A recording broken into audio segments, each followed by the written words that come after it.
Hey there, guys. Hope you're doing fantastically well. Now, in this core training video, I'm going to look at goal setting. Okay, goal setting is something super important. And whenever you join the program, we would have gone through your goals and your overall goals. But I also like to talk about how we break it down into smaller chunks so it's not so overwhelming. Okay, so this shouldn't be too long. I really advise that you watch it, and it's going to stay in the Facebook group anyway for you to revert back to. All right, so I'm just going to share my screen and we're going to go onto a few slides. Just do that quickly. Okay, so how to set goals properly. Let me just move myself. So why in the first place should we actually set goals? Now, this is a great quote, as you can see here. A goal without a timeline is just a dream. Now, a lot of people have spent many years trying to reach their health and fitness goals, but because they haven't actually set any proper set goals, and we'll move into how to set goals properly. They just spend years and years plodding along, not really making any progress. Maybe ask yourself, has that been you over the last 2 years, 5 years, 10 years? Can you really say that you've actually moved forward close to where you want to be, both physically and mentally? If not, maybe not having a proper goal set is an issue. Okay. So how do we actually set proper goals? Some of you have probably seen this before. This is called SMART goals. Okay, so SMART. Nothing like mind blowing here. This has been around for a long time, but we'll just run through them quickly. And this is how you should set your goals. We'll come to some examples. So they've got to be specific. Okay, when someone comes to me and say they just want to lose weight, yeah, that's very generic. Lots of people want to lose weight. We need to be a bit more specific. Okay, it needs to be measurable so we can actually track progress. It also needs to be achievable. We need to be realistic. A lot of people get overwhelmed. So setting a unrealistic goal is just going to end to them giving up and then feeling bad about themselves. And that's how a lot of people stop start. And we don't want that. Okay. We're not about that in this group. And it needs to be relevant, align with your values. I talk a lot about values. If you see someone on social media speaking about, I don't know, wanting a six pack, but that doesn't actually align with your values in life, it's an irrelevant goal for you. Remember, these goals are for you. Okay, and then it's always useful to have a time base. Okay, rough. It can be flexible, doesn't have to be to the exact day, but we still want to have some kind of time. So examples. A bad example would be I want to get fit. Again, very generic. What does that even mean? What does get fit mean? Lose weight. We know what lose weight means. Does it lose body fat? How much body fat? How much weight? Why? Okay. So a better example would be I want to be able to run 5K, okay, and I want to lose 15 pounds of body fat in the next 3 months. Okay, this is specific, all right? It is very specific. Measurable, so we've got 5K, you can measure that, okay? You can measure 15 pounds of body fat. Achievable, both those things are pretty achievable. Again, obviously, it depends where you're starting. Realistic, yeah. Are they relevant to you?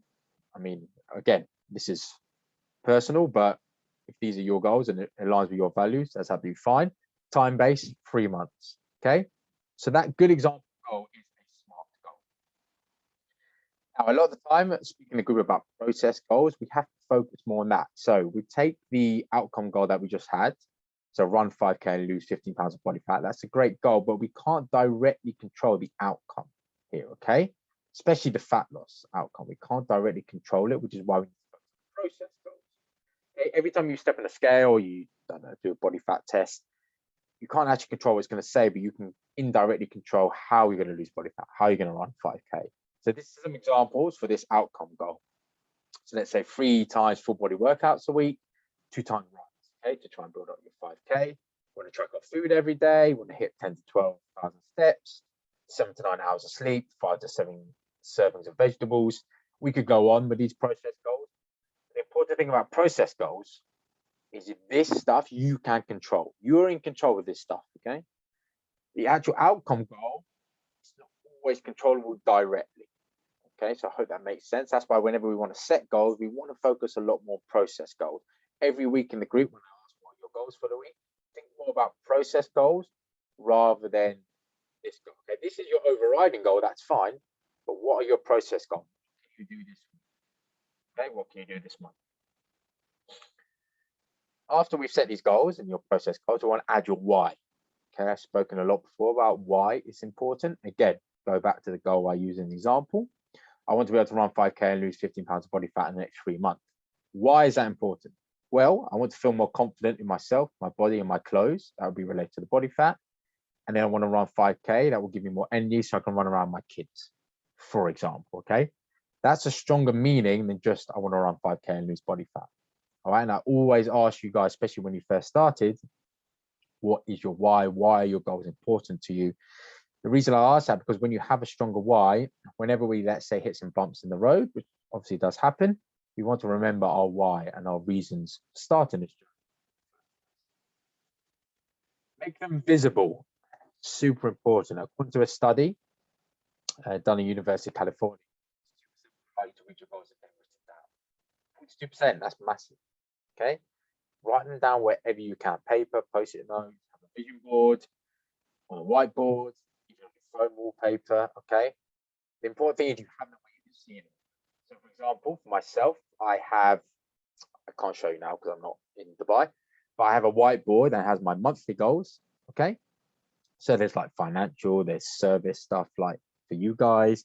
There'll be delegate, those type of goals, and then every day I have post-it notes which I write what my goals for the next day, or what my action tasks for the next day. So what my process goals. So this is what I need to do tomorrow, X, Y, Z. Okay, I can see them, so I'm more likely to reach them when they're staring at me in the face.